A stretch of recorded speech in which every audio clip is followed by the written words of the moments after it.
अयोध्या के प्रत्येक घर में लोग मंगल ध्वज लगाने लगे। देखिए, पहले के घरों में आंगन होता था, गांव के जो घर होते थे उनमें आंगन होता था, घर के द्वार पर चौखट होता था।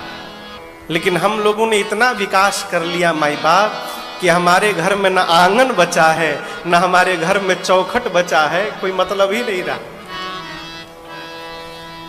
आज भी हमारे गांव के मकान में इतना ऊंचा चौखट है, और चौखट का ही मान है। चौखट पे पांव रख देने से घर में मार पड़ती थी हम लोगों को। क्यों? ये पांव रखने के लिए नहीं है, ये प्रणाम करने के लिए है, वो मर्यादा है चौखट। घर के आंगन में, हमारे पूर्वांचल में, यहाँ का तो पता नहीं, हमारे पूर्वांचल में हर घर के आंगन में हनुमान जी महाराज की ध्वजा फहराती आपको मिलेगी, ठीक आंगन के मध्य में। घर में कोई मांगलिक कार्यक्रम हो, विवाह हो, यज्ञोपवीत हो, कुछ भी मंगल कार्यक्रम हो, तो कार्यक्रम के पहले हनुमान जी का ध्वजा बदला जाता है, नवीन ध्वजा लगाई जाती है। आज भगवान ने जन्म लिया तो अयोध्या के हर घर में ध्वज, पताक और के आम के पत्ते का तोरण पुर छावा। और कैसा लग रहा है, कहीं न जाई के ही भांति बनावा। इतना सुंदर लग रहा है वो।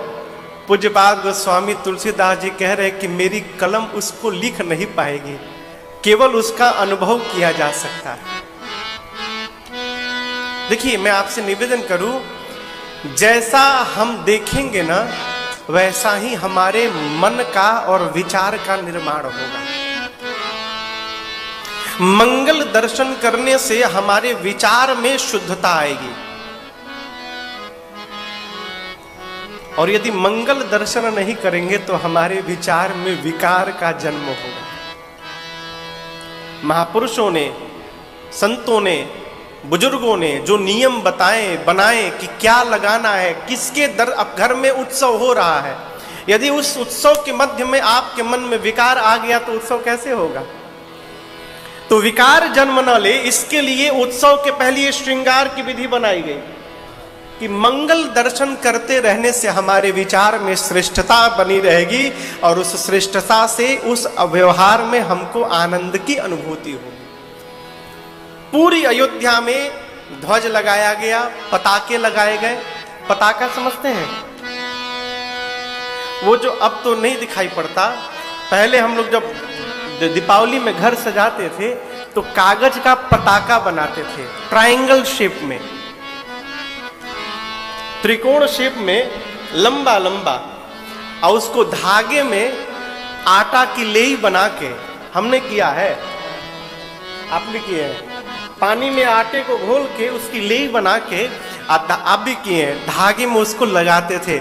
हरे रंग का पताका, लाल रंग का पताका, पीले रंग का पताका, नीले रंग का पताका, हाँ? 4 रंग ना, इसको सजाते थे।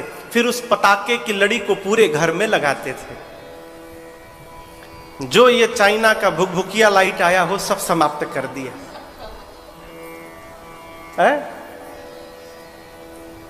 पूरी अयोध्या का श्रृंगार भया, और इतने पर नहीं रुका हो, जो थोड़ी सी कसर बसी थी, सुमन वृष्टि आकाश ते हो। आजकल जो पैसे वाले लोग होते हैं, हेलीकॉप्टर बुक करते हैं शादी ब्याह में, और जब दूल्हा निकलता है, चाहे जो भी मंगल कार्यक्रम हो, तो हेलीकॉप्टर ऊपर से आके पुष्प की वर्षा करता है। ये नकली है। राम जी जब अवतार लिए, हेलीकॉप्टर पुष्प नहीं बरसा रहा है, आकाश से सारे देवता, 33 कोटि देवता आकाश से पूरी अयोध्या के ऊपर पुष्प की वर्षा कर रहे हैं। आप उस दृश्य की कल्पना करिए। सुमन वृष्टि आकाश ते और ये देखकर ब्रह्मानंद मगन सब लोई, ब्रह्मानंद मगन सब लोई। इस दृश्य का दर्शन करके, भगवान के अवतरण का अनुभूति करके अयोध्या के प्रत्येक नर नारी ब्रह्मानंद की प्राप्ति कर लिए। अरे ब्रह्म आएगा तभी तो ब्रह्मानंद प्राप्त होगा, परम आएगा तभी परमानंद की प्राप्ति होगी, है? ये इसको छिपाया नहीं जा सकता। कोई रसगुल्ला खाए और कहे कि मुझे मीठा नहीं लग रहा है, असंभव। रसगुल्ला खाने पर तो मीठा लगेगा ही, उसी प्रकार भगवान के आने पर ब्रह्मानंद का अनुभूति होगा ही होगा, रोक नहीं सकते आप। ये लोगों को ब्रह्मानंद मिला, और दशरथ जी को क्या मिला? श्री चक्रवर्ती जी को क्या मिला? अरे परमानंद, आनंद की परम अवस्था। देखिए, जिस प्रकार का व्यक्तित्व आएगा उस प्रकार की आपको अनुभूति होगी, ठीक ना हेमंत भैया? राम जी हैं कौन? आगे जब राम जी का आज नामकरण संस्कार होगा तो वहां एक चौपाई है, गुरुदेव भगवान वशिष्ठ जी राम जी के बारे में बताते हैं। ये हैं कौन? जो आनंद सिंधु सुख राशि। राम जी क्या है? राम जी आनंद के समुद्र हैं। नदी नहीं है, तालाब नहीं है, झरना नहीं है, क्या है? समुद्र है। नदी के जल को मापा जा सकता है, तालाब के जल को माप लिया जा सकता है, लेकिन ऐसी कोई गणित नहीं बनी जो समुद्र के जल को माप कर बता दे कि कितना जल है। भगवान जल के समुद्र नहीं है, आनंद के समुद्र है। समुद्र में जितना जल भरा है, मेरे राम जी के पास उतना आनंद भरा है। जब आनंद का समुद्र आया तो दशरथ जी महाराज को परमानंद पूरी मन राजा, महाराज आनंद से भरी गए। आपको एक बात मैं बताऊं, वास्तव में जिसको आनंद की अनुभूति हो जाएगी माई बाप ना, उसके जीवन से नियम समाप्त हो जाएगा। वो फिर पागलों की तरह व्यवहार करने लगेगा। हमारे एक चाचा कहा करते थे, बेटा जानते हो पागल मतलब जो भगवान को पाकर उन्हीं में गल गया है, वस्तुतः वही पागल है। वही पागल है जो पाकर गल गया। महाराज इतने आनंद में आए कि बाजा बजाने वालों को बुलाने के लिए सेवकों को नहीं भेजा, कहा बुलाई, बुलवाई नहीं बुलाई, अपने दौड़ गए। आज एक चक्रवर्ती सम्राट बाजा बजाने वालों को बुलाने के लिए जा रहा है। आज वो सम्राट नहीं मान रहे हो, आज अपने आप को पिता मान रहे हैं। जो सुख जीवन भर नहीं मिला वो सुख जीवन के चौथे पल में प्राप्त हो गया, और वो भी ब्रह्म आ गया। आप समझिएगा, ऐसा नहीं कि महाराज दशरथ नहीं जानते हैं कि राम मेरा भगवान है। कल आपको कथा मैंने सुनाई मनु महाराज और शत्रुपा जी की, ठीक ना? मनु जी महाराज सृष्टि के आदि पिता हैं, शत्रुपा मैया आदि माता हैं। हम और आप मनु की संतान हैं, इसलिए हम मनुष्य कहलाएं। मनु महाराज से इसलिए क्या कहलाए? मनुष्य। मनु महाराज अपने जीवन के अंतिम क्षण में, चौथे पन में, शत्रुपा मैया को लेकर नैमिषारण्य चले गए। नैमिषारण्य जानते हैं आप? लखनऊ के निकट है, उत्तर प्रदेश में। चक्र तीर्थ है, वो सृष्टि का केंद्र माना गया है उसे। नैमिषारण्य में आए मुनियों के साथ सत्संग में बैठे तो मुनि लोग भगवान की चर्चा करते थे। तो मनु जी कथा सुनते सुनते एक दिन शत्रुपा मैया से बोले, सुनो ना, जिसकी कथा इतनी प्यारी है वो कितना सुंदर होगा, जिसकी कथा सुनने में इतना आनंद आ रहा है उसको देखने में कितना आनंद आएगा। मनु जी ने मुनियों से यत्न पूछा कि हम उस परम पिता परमेश्वर का दर्शन कैसे कर पाएंगे। तो मुनियों ने द्वादशाक्षर मंत्र दिया और कहा कि आप इस मंत्र का जप करिए, आपको दर्शन मिलेगा। अनुराग के साथ मनु जी और शत्रुपा मैया जप करने लगे। कितने दिन जप किए पता है आपको? हाँ सुनील भैया, 23,000 वर्ष। कितने दिन? 23,000। इन 23,000 वर्षों में मनु जी और शत्रुपा जी के पास अनेक बार ब्रह्मा जी आए, आकर बोलते थे कि तपस्या बंद करिए, ब्रह्मलोक मांग लीजिए हमसे। मनु जी चुप, मुख नहीं खोला। ब्रह्मा जी थक गए तो विष्णु भगवान आए, आकर बोले विष्णु लोक मांग लो, मुख नहीं खोला।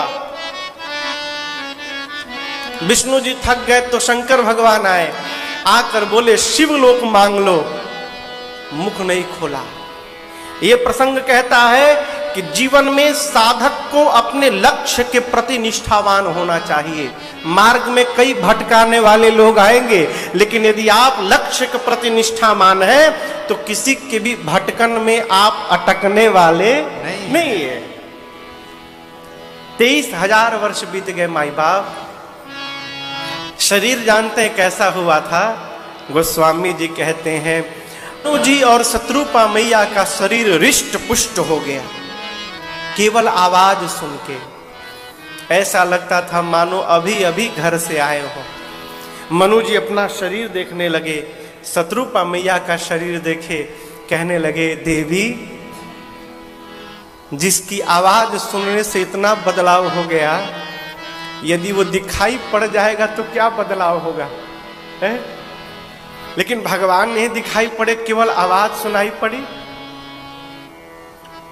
आकाशवाणी ने कहा था मांगिए मांगिए। मनु जी कहते हैं प्रभु, आपके जिस स्वरूप को काकभूषुंडी जी महाराज देखना चाहते हैं, जो भुसुंडी मन मानस हंसा,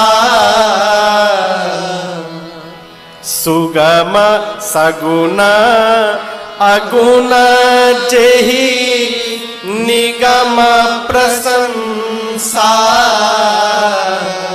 जो स्वरूप बस शिव मन माही, अजेहि लागी मुनि जतन कराही। अब यहां पर मनु जी के पास एक समस्या थी। भगवान के तो अनेक रूप हैं, अनेक रूप रूपाया, कौन से रूप को देखने की बात कहें? तो जब मनु जी मुनियों के साथ सत्संग करते थे तो मुनि उनसे कहते थे कि भगवान के स्वरूप को शंकर जी नित्य मन में देखा करते हैं। काकभूषुंडी जी के मन में तो सदैव भगवान विराजमान रहते, वो देखकर मन ही मन आनंद में रहते हैं। तो मनु जी कहे प्रभु, काकभूषुंडी जी के मन में जो आपका रूप बसा है और शंकर भगवान के हृदय में जो आपका रूप बसा है, हम वही देखना चाहते हैं प्रभु। अब आपसे हम बतावें, काकभूषुंडी जी और शंकर जी दोनों भगवान के बाल स्वरूप का दर्शन करते हैं। यहाँ जो स्वरूप लगा है ना, इस स्वरूप का दर्शन करते हैं, इस स्वरूप का दर्शन नहीं करते छोटे राम जी।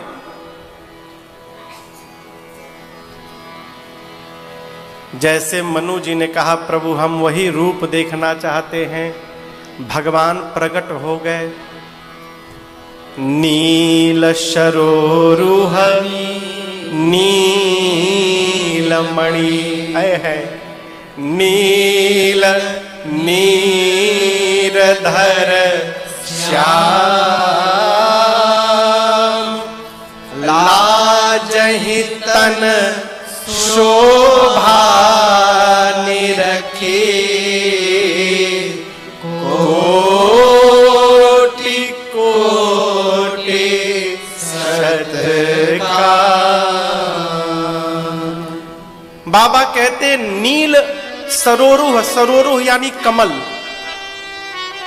नीले रंग की कमल जैसा, नीले रंग के मणि जैसा और नीले रंग का जल से लबालब भरा हुआ बादल जैसा। देखिए तीन ही स्थान है, नभ, नभ के बाद हाँ जल, जल के बाद थल, तीन ही है ना। यही तीन सेना भी है भारत में, वायु सेना, जल सेना और थल सेना। तीनों स्थान से गोस्वामी जी ने एक एक उदाहरण लिया। नील सरोरुह, जल में जिस प्रकार नीले रंग का कमल रहता है, धरती पर थल पर नीलमणि, नीले रंग की मणि, और आकाश में नील नीरधर श्याम। बादल जो जल से लबालब भरा रहता है, नीले रंग का बादल, उसी रंग के भगवान प्रकट हो गए। और अकेले नहीं आए, साथ में सीता महारानी जी भी हैं। ये जो मेरे पीछे स्वरूप आप देख रहे हैं, जुगल सरकार, यही जुगल सरकार हाथ में धनुष बाण लिए राम जी प्रकट हो गए। अब यहां पर एक प्रश्न है, मनु जी तो कहते प्रभु जो काकभूषुंडी जी और शंकर जी देखते हैं वो देखना है? तो काकभूषुंडी जी और शंकर जी तो भगवान का बाल रूप देखते हैं, तो राम जी को तो बाल रूप में आना चाहिए, ये बड़े रूप में क्यों आ गए?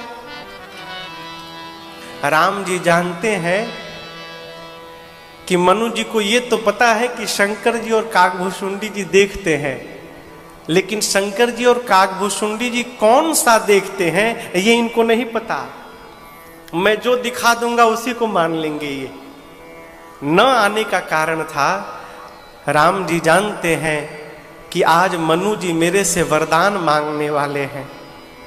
यदि कहीं मैं बालक के रूप में चला गया, आप किसी घर चंदा लेने जाएं और अमुक व्यक्ति न मिले, उसका बालक मिलेगा, तो बालक से आप चंदा लेंगे?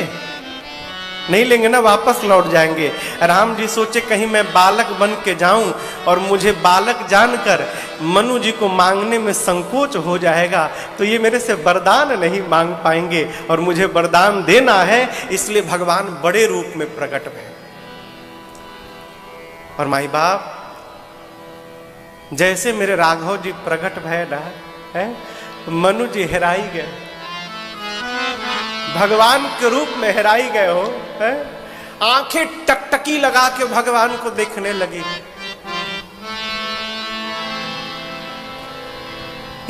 ये जो आंख के बीच में काले रंग का गोल है ना, हाँ है ना, काला काला गोल गोल, उसको जानते हैं क्या कहते हैं?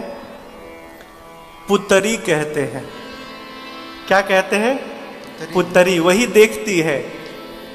पुतरी भगवान को निहार रही थी और मारे प्रेम के आंखों में आंसू आ गए।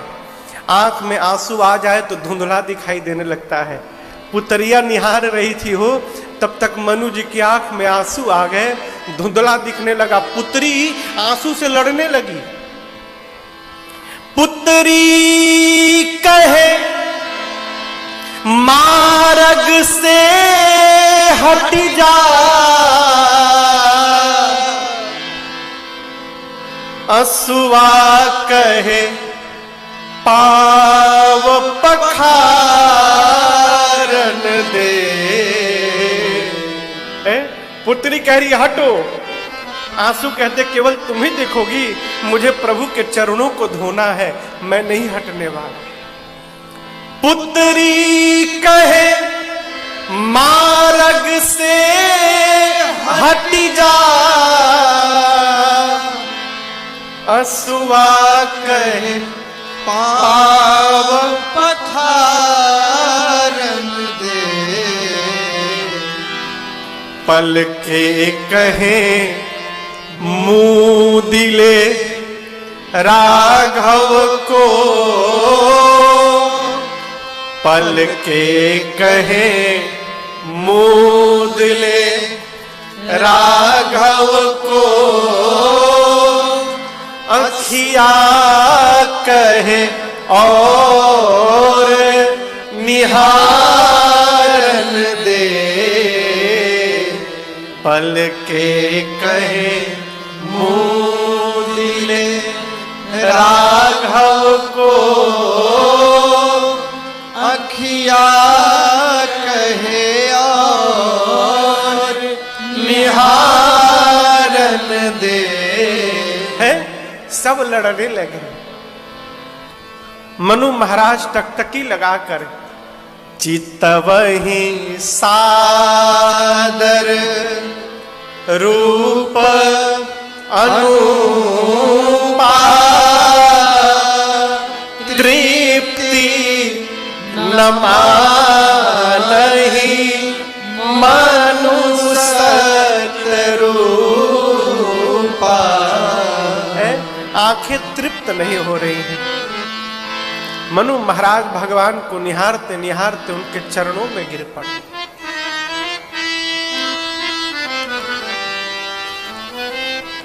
जैसे मनु जी गिरे तुरंत उठाए करुणा पुंजा, भगवान ने तुरंत उठाया मनु जी को, कहा मांग लीजिए मांग लीजिए। मनु जी बोले कैसे मांग लूं प्रभु? दरिद्र व्यक्ति कहीं जाता है ना, तो चूंकि वो स्वयं दरिद्र है, उसे मांगने में संकोच लगता है, क्या पता मिलेगा कि नहीं मिलेगा। प्रभु मैं जानता हूं कि आपको देने के लिए कुछ भी अगम नहीं है, आप कुछ भी दे सकते हैं, लेकिन मुझे अपने को देखकर मांगने में संकोच हो रहा है, कैसे मांग लूं आपसे? तो भगवान ने कहा संकोच का त्याग करिए, सकुच बिहारी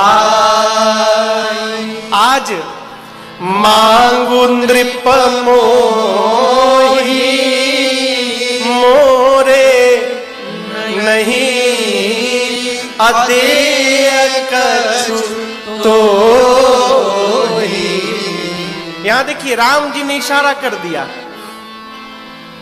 शाब्दिक अर्थ है, राम जी कहते सकुच बिहाई मांगु नृप मोहि, संकोच छोड़ के मुझसे मांगिए, ये अर्थ है। इसका गूढ़ अर्थ क्या है?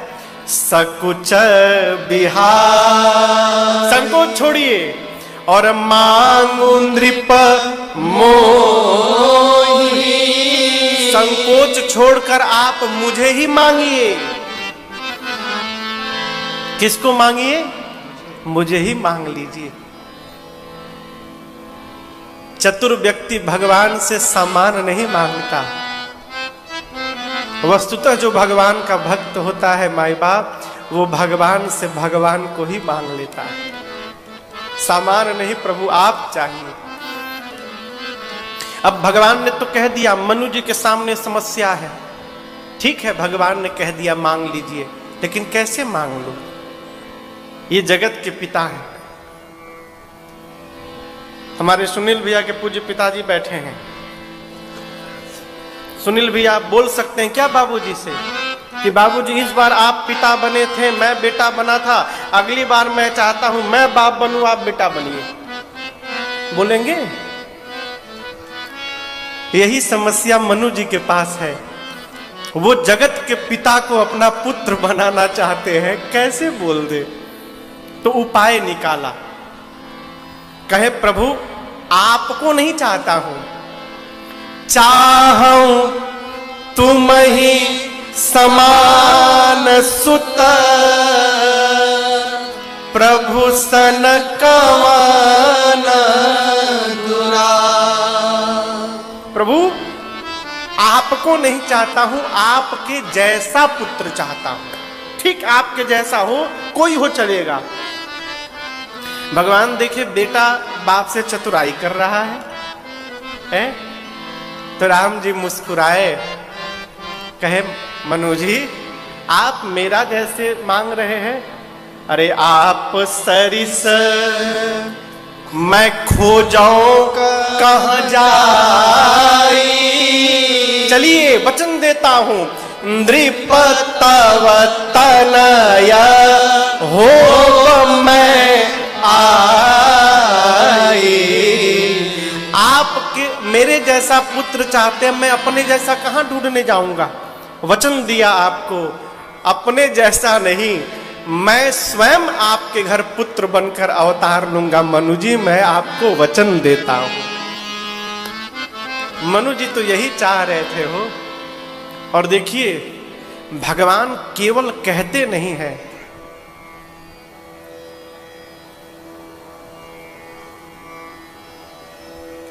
भगवान तुरंत उसको बना भी लेते हैं। भगवान ने कहा मैं पुत्र बनकर आऊंगा और संग संग भगवान ने नाता जोड़ लिया। बगल में खड़ी शत्रुपा मैया को राम जी ने माई बोल दिया हो, है? तुरंत माता कह दिया। क्या बोल दिया? माँ तो विवेक अलौकिक तोरे कबहू न मिटी अनुग्रह तोरे। राम जी ने कहा आप भी मांगिए। मां ने कहा, मां मुस्कुराई। शत्रुपा मैया कही महाराज प्रभु ये चतुर महाराज जो मांगे मुझे बहुत अच्छा लगा।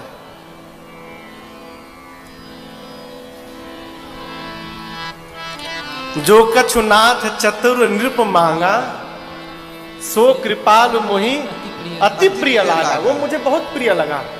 लेकिन आप मुझसे कह रहे मांगने के लिए, तो मैं कहती हूं प्रभु जो गति आप अपने भक्तों को देते हैं, जो मति आप अपने भक्तों को देते हैं, जो विवेक आप अपने भक्तों को देते हैं, जो रहनी आप अपने भक्तों को देते हैं, कृपा करके ठाकुर जी आप वही मुझे दे दीजिए। मैं से मां ने कहा, भगवान ने कहा एवमस्तु ऐसा ही होगा मां।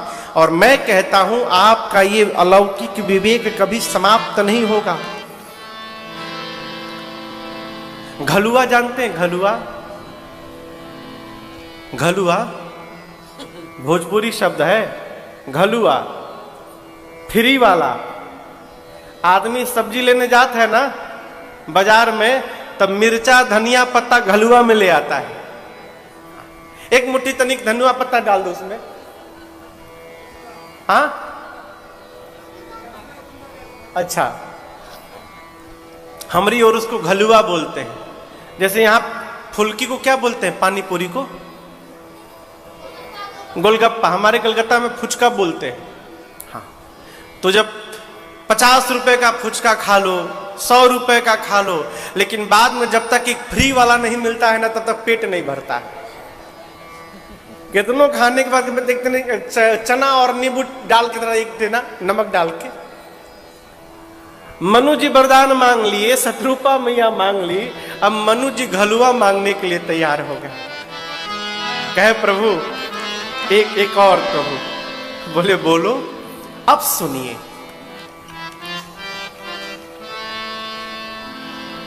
मनु जी कहते नाथ मणि बिनु फनी जिम जल बिनु मीला मम जीवन तिमि तुम ही अधीना। नाथ आप मेरे घर पुत्र बनकर आए और कदाचित आपके साथ मेरा वियोग हो गया प्रभु, तो मेरी वही गति हो नाथ जो मणि निकलने के बाद सर्प की हो जाती है। मेरी वही गति हो प्रभु जो जल से निकलने के बाद मछली की हो जाती है। प्रभु आप ब्रह्म हैं, आप जगत के पिता हैं। आज मैं इस बात को जानता हूं, लेकिन प्रभु एक प्रार्थना है, आप जब मेरे पुत्र बनकर आए ना, तो मैं आपको भगवान न जानूं, मैं आपको अपना पुत्र जानूं। क्यों? यदि भगवान जान लूंगा तो मैं आपको प्रेम नहीं कर पाऊंगा। यही सोचूंगा ये तो भगवान है। मैं चाहता हूं नाथ, संसार का पिता अपने पुत्र को जिस प्रकार गोद में उठाकर प्रेम करता है, मैं उसी प्रकार आपको प्रेम करता रहूं नाथ। इसके लिए प्रार्थना, मैं आपको भगवान न जानता हूं, इसके लिए मुझे कोई मूढ़ कहे, मुझे स्वीकार है। ऐसा नहीं कि दशरथ जी महाराज नहीं जानते कि मेरे घर ब्रह्म ने अवतार लिया है, जानते हैं, लेकिन वरदान के कारण मान नहीं रहे। जन्म लेते, चौपाई का दर्शन करिए, जन्म लिया राम जी ने, दासियों ने आकर महाराज को सूचना दी।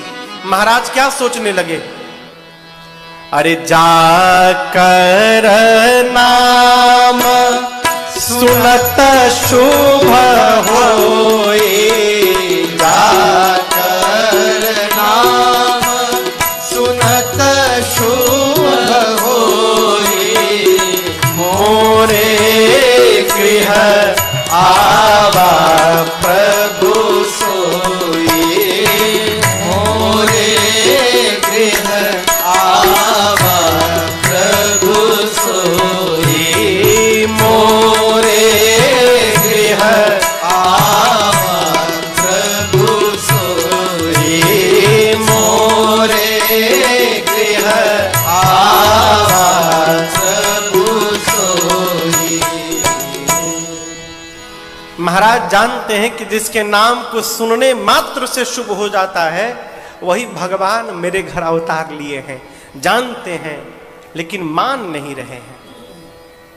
महाराज परमानंद में डूबे हैं, अयोध्यावासी ब्रह्मानंद में डूबे हैं, माताएं झुंड झुंड बनाकर। और देखिए यहां पर एक बड़ी अच्छी बात, अभी चौपाई पढ़ते पढ़ते मन में एक बात आई। गोस्वामी जी कहते हैं, बृंद बृंद मिली चली लुगाए। अयोध्या की माताएं सखियां बृंद बृंद यानी समूह बना बना कर जा रही हैं। कहां जा रही हैं, कैसे जा रही हैं? अरे सहज श्रृंगार किए उठी धाई, सहज श्रृंगार। श्रृंगार कैसा किया? तो सहज श्रृंगार किया।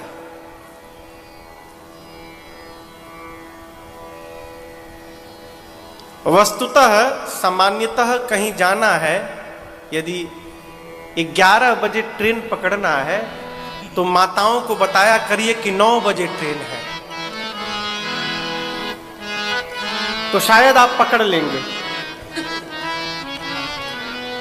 यदि आप बता दिए कि 11 बजे ट्रेन है, फिर तो भगवान ने मालिक है, आप पकड़े भय। यहां देखिए माताएं सखियां श्रृंगार कैसा की? सहज श्रृंगार। श्रृंगार में समय बर्बाद नहीं किया, क्यों? दर्शन करना है हो। सहज उठी सहज श्रृंगार करके माताएं दौड़ पड़ी। कोई सोने का कलश लिया है, कोई मंगल वस्तुओं से सजा थाल लिया है, जाकर राम जी की आरती करती हैं, न्यौछावरी करके देती हैं और बारंबार बच्चे के चरणों में दंडवत करती हैं।